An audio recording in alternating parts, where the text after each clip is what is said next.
went to work for Lockheed Aircraft Corporation. My studies had to do with the design, engineering, mechanical, electrical, and aeronautics. I was a pilot, and at the time, 1961, 62, I started my new job in what is called the Skunk Works. Our projects were, of course, a contract special aircraft, flying aircraft, for the government, the United States government, and other agencies of the government, of course, supplied pilots.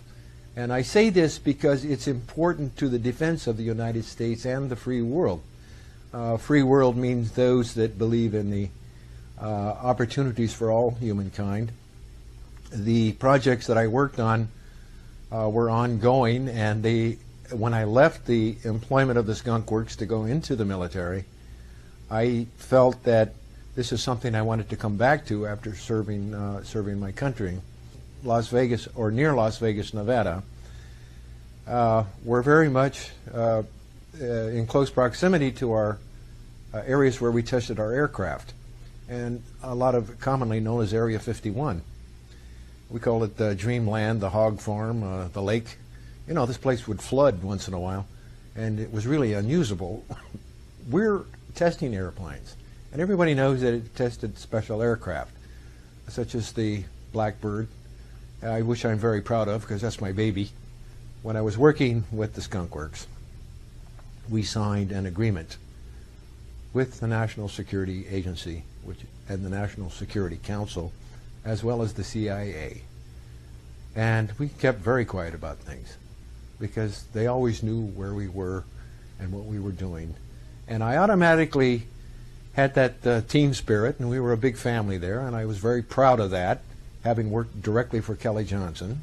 We worked with the Central Intelligence Agency as contractors.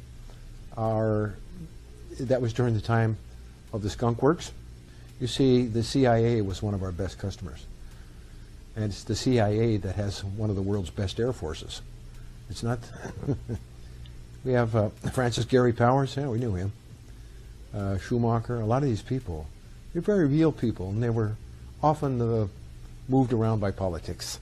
You understand that the SR-71, we took some great risks. Do you think that some of your, the technology that you incorporated into that aircraft came from outside sources, outside the planet Earth? And I says, it's very possible. But I says, you have to remember, we came up with some, we still have to make it work here on planet Earth. So the propulsion systems, yes, there were new ones being developed. From what I learned over a period of years, anti-gravitational, actually using the force that is generated by naturally by the planet Earth, is to repel off of it. There was research going on with that. We know, we can safely say that yes, there were some captured craft from 1945 or 47, was it? In Roswell, New Mexico, and yeah, they were real. And yes, we really did get some technology from them. And yes, we really did put it to work. And we can thank people in the United States Army to have the foresight to put these into industry for the benefit of the people of the world. Skunk Works built like all of our stealth fighters. They built Area 51. They're very important for a lot of reasons.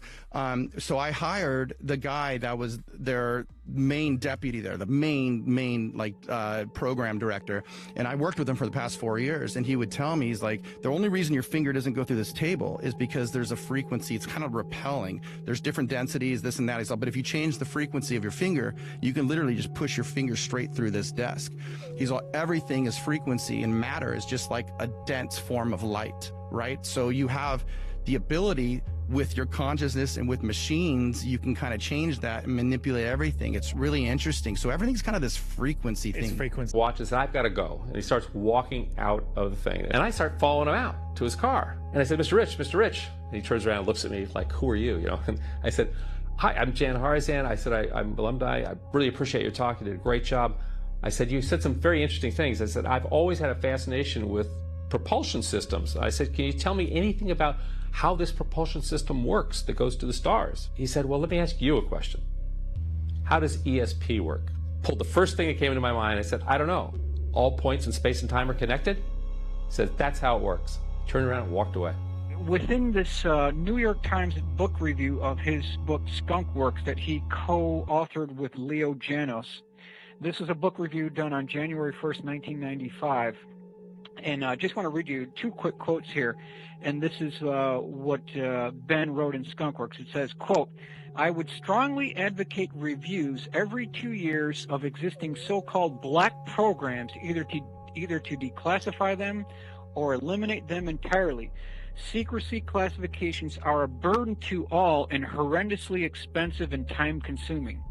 So you can see what Ben Rich is thinking about here. And then he goes on to state, in this review, it says, Mr. Rich further complains that once a program is classified secret, it takes an act of God to declassify it. This is consistent with what we've heard before. I call up Ben. He's at USC Medical Center.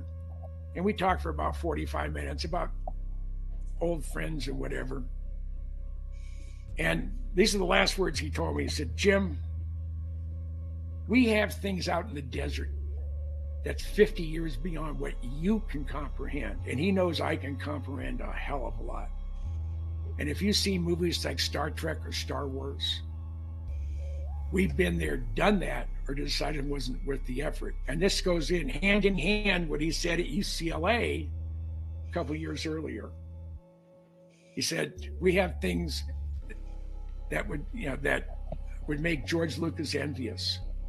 I want to fire off the next three relatively quickly because they're all part of the same quantity of topics here. Now the next one is UCLA School of Engineering Alumni Speech 3/23/93. We now have the technology to take ET back home. And then he said, quote, we now know how to travel to the stars. And then he said, quote, there is an error in the equations and we have figured it out and now know how to travel to the stars, and it won't take a lifetime to do it. Think about the implications of what that means, Tom. This is consistent with what you told me, that Ben stated that there were legions of theoretical mathematicians being hired at the Skunk Works. Yes, I'm thinking, right. Why would that be the case? Why would you need a theoretical mathematician, at an aerospace plant? Are they working on calculations for star travel? That's what it sounds like to me, Tom. Of course. He made some of the very same comments. Some of them may have been a little bit different worded, but it's generally the same type of information. Now, the second one is identical to what you said. Quote, the Air Force has just given us a contract to take ET back home. This was the last statement that Ben Rich made before the conclusion of his slide presentation. And interesting to note, the last slide that was shown on this presentation was a black flying saucer tilted at a 45-degree angle, like departing the slide. And he just popped this statement out of kind of nowhere, and people kind of joked at it, thinking that this was just a funny way to end the presentation. I wonder, Tom, if there was more to it. It seems like there might have been an encrypted symbolic message indicating that yes, Lockheed Skunk Works has made a propulsion system breakthrough through multiple billions of dollars of military industrial complex black budget funding. They were able to make that breakthrough. At the same UCLA alumni speech 3/23/93, quote, it is time to end all secrecy on this, whatever this is, as it no longer poses a national security threat, and make the technology available for use in the private sector. So I think this that Ben is talking about is this so-called trump card technology that we've heard about, and the political impact that this technology could have on the oil cartels, the energy manufacturing plants. We could be free of these. We could be completely liberated. And Ben Rich knew that could take the place if they could get it to trickle down to the private sector. Here it says, this has been, quote, we have some new things. We are not stagnating. What we are doing is updating ourselves without advertising. There are some of them 20 or 30 years old that are still breakthroughs and appropriate to keep quiet about. Other people don't have them yet. are technologies that change the way that generals feel about fighting a war. It's a completely revolutionary type technology that gives you a quantum leap over your enemy. For instance, sea-launched ballistic missiles, stealth technology, low observable technology, the atomic bomb. These are trump card technologies. But specifically what we're talking about here is the things that were designed and built and test flown at the Skunk Works in Burbank, and then later on at the remote test site in Nevada. Those type technologies would give a general, a much more power projection technology, and they could definitely have a quantum leap over any enemy. When Ben Rich came out, when he first came out onto the stage at UCLA in 1993, one of the first words out of his mouth was that he recognized certain people within the audience as being from the CIA. And he said, "Don't ask me about the Aurora project because I can't say anything. And if I did, I would be sent to Fort Leavenworth." Yes. So, he was quite serious about this. And so there were some things that he could say and a lot that he couldn't say. But he said enough for the message to get through to a lot of people. Daytime circumstances, there are jet aircraft that have spotlights underneath the fuselage, underneath the wings. And they discovered in World War II, they discovered that in daylight conditions, if you simply turn on white lights in the sky, when you look up, it becomes almost invisible. They now have the ability to take the top fuselage, coat it, put sensors on it, they pick up light, and they turn around, and underneath the fuselage at exactly the same point, they transmit the same color, same intensity, white or blue light. In effect, it looks like a light beam hits the top at a certain intensity white, and it comes out the bottom on exactly the opposite point at the same intensity white. This makes it virtually invisible to the naked eye. When you add on top of that radar stealth, which means, for example, a pickup truck has something like 100 square meters of visibility according to radar. A Boeing 747, because of its rounded surfaces, has something like 10 square meters of reflectability. A seagull, a pigeon, a large bird, an albatross, reflects approximately 1 square meter. The craft on the front of this book has 1/100th of a square meter. It is not much more reflection than a little ball bearing. So if you have a Piper Cub flying through the air and it's reflecting anywhere from 50 to 100 square meters of radar, and you have a stealth bomber flying immediately over it and it reflects essentially the size of a marble, you're not going to see this craft. It is both Northrop and Lockheed Martin are saying this is probably the ideal shape for a stealth bomber. It is a flying wing. Let me go back here. And here are some triangular craft, tailless craft. They're triangular. And what they were concerned about was, even though you have stealth technology, you also have a counter stealth technology. So the next avenue, the next approach, are what they're calling unmanned craft. They're called UCAVs. They originally began with drones, small pilotless aircraft, radio remote control, those little hobby kind of planes, retrieval by parachutes. But now, I don't know if you can see this, look at the structure.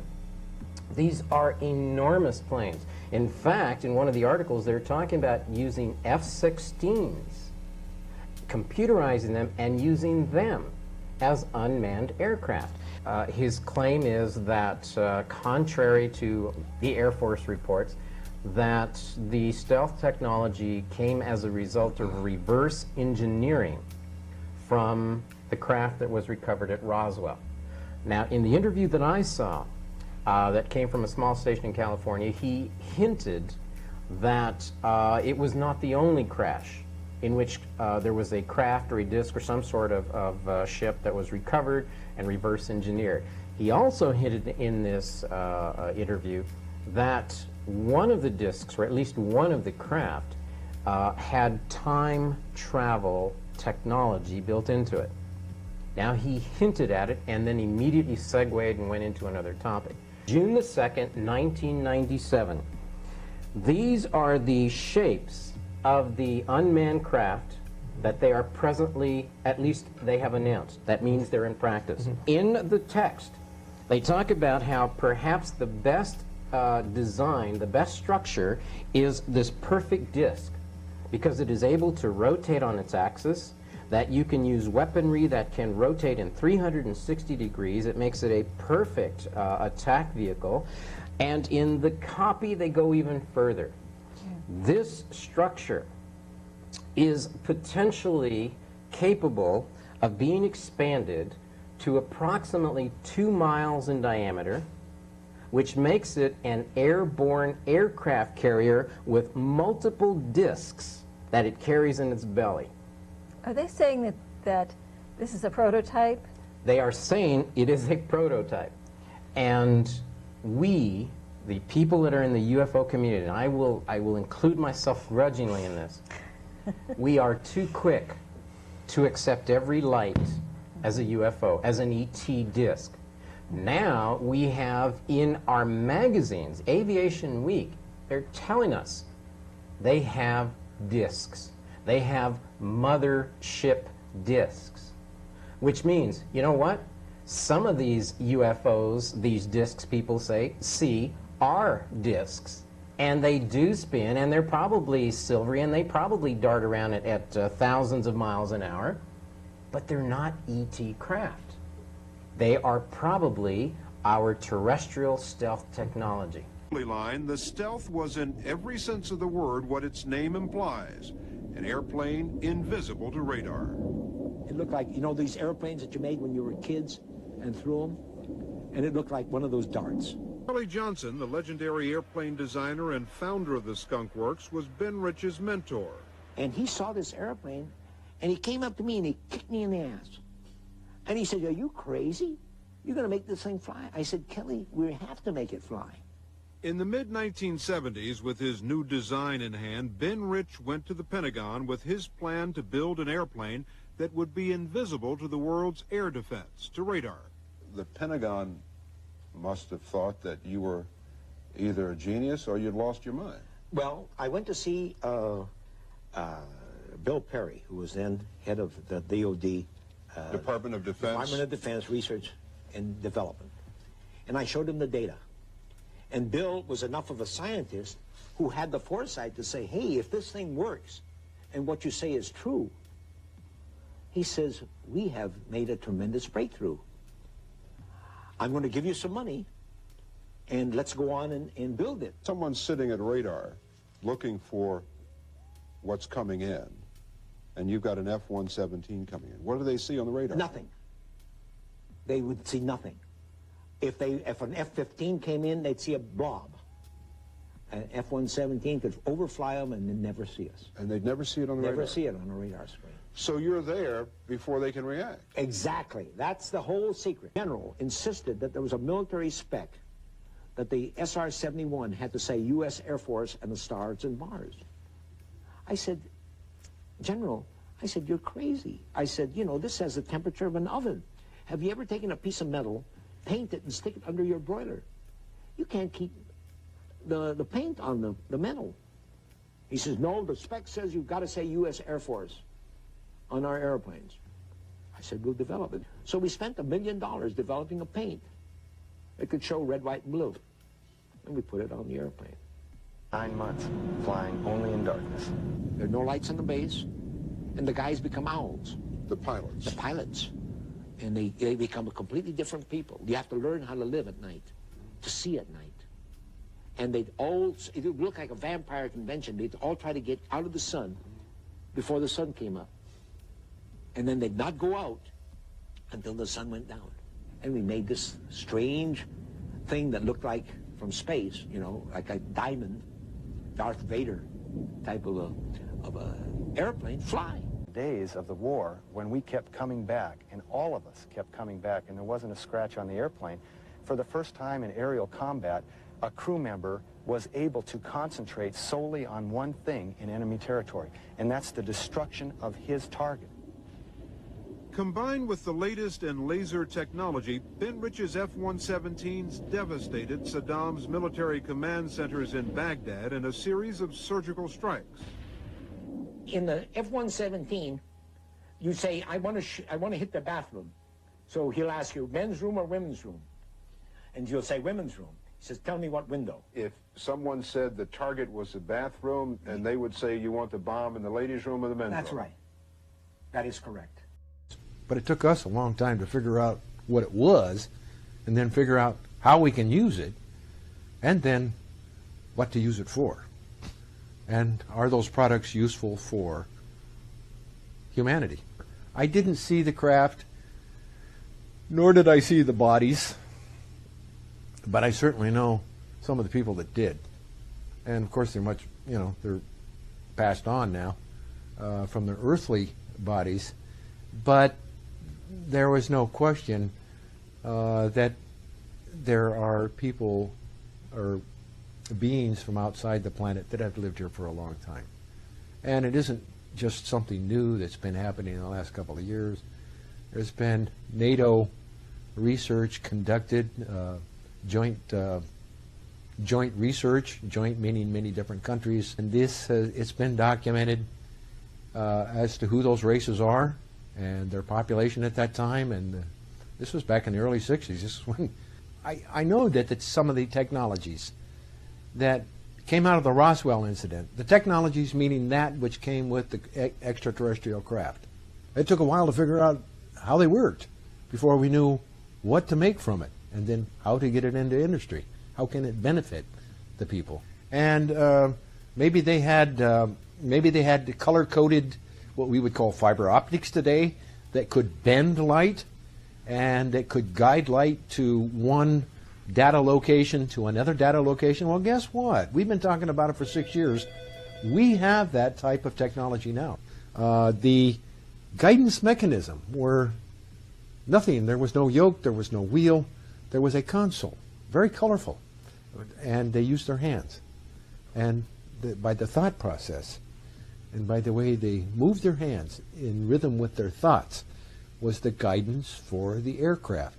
But we also have, where I live, my neighborhood, I find out that we have prominent research people that are working on what we called in the Foxbat, the movie Foxbat, where they had the helmet that says, oh, you think in this language and you think this and you guide it with your eyes that way and you fire it with your thought process and, you know, fire your armament from the aircraft. That's very real. It wasn't perfected to the point that the movie made it perfected, but by gosh, since that time, I think they have come pretty close.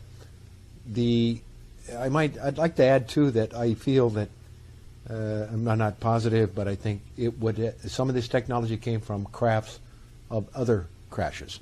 Okay, not just. There's a lot made of Roswell.